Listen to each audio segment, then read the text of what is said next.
Hello दोस्तों, इस सवाल को देखिए। इस सवाल में आपको बताना है कि 1 और 700 के बीच कितनी संख्याएं 17 से पूर्णतः विभाज्य है। ठीक है ना। तो अगर आंसर देने की बात है देखो केवल, तो आप बड़े वाले नंबर को आप पकड़िए, इसको आप 17 से आप डिवाइड कर दीजिए। ठीक है ना।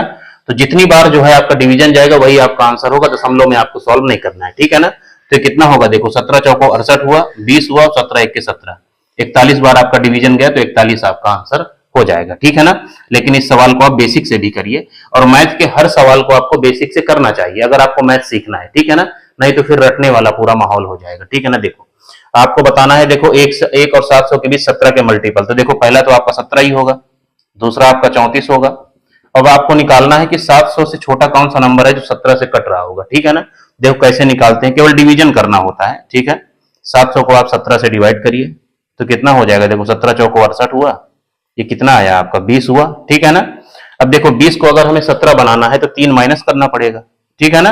तो 700 में से आप 3 माइनस कर देंगे तो आपको नंबर आपका मिल जाएगा। ठीक है ना। तो देखो यहां कर रहा हूं मैं, 700 में से आप 3 माइनस कर दीजिए तो कितना हो गया, 10 में से 3 गया आपका 7 हो गया, और ये 9 हो गया, और ये 6 हो गया। ठीक है ना।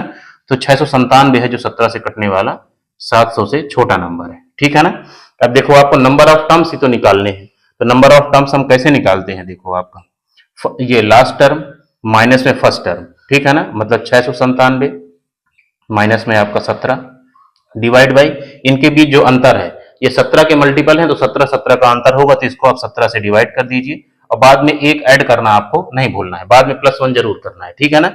इसको आप सॉल्व कर लीजिए तो कितना हो गया, देखो 7 में से 7 गया 0, 9 में से 1 गया 8, और ये 6 और बटे में 17। ठीक है ना। और प्लस में आपका 1, तो कितना हो गया, 17 चौको 68 आपका 40 हुआ, तो 40 में 1 जोड़ोगे तो कितना हो जाएगा, 41 आपका आंसर हो जाएगा। तब भी आपका बी पार्ट आंसर हो जाएगा। ठीक है ना। लेकिन एग्जाम में करना हो तो अगर आपको ये तरीका याद रहे जो मैंने पहले बताया है तो आप डायरेक्ट उसको निकाल सकते हैं।